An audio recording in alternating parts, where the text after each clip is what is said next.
Hello guys, আপনারা কেমন আছেন? আশা করি ভালো আছেন। তো আপনাদের সামনে চলে এসেছে কমেডি অসীম। আজকে কোনো শায়রি হবে না, আজকে হবে কোশ্চেন আর অ্যান্সার দেবেন আপনারা। তো দেখা যাক। 1 নম্বর কোশ্চেন, কুম্ভমেলায় চান করলে সব পাপ মুক্ত হয়। কে বলেছে কথাটা? ঠিক না ভুল?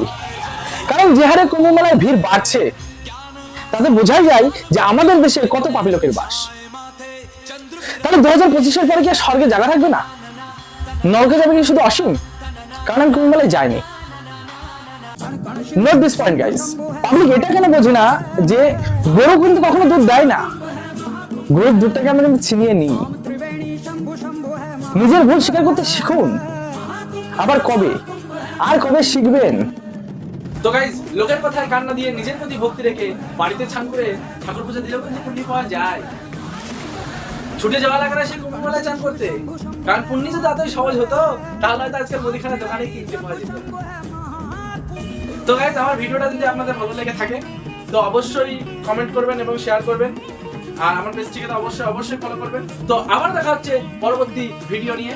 তো আশা করি সুস্থ থাকবেন, ভালো থাকবেন। Let's go.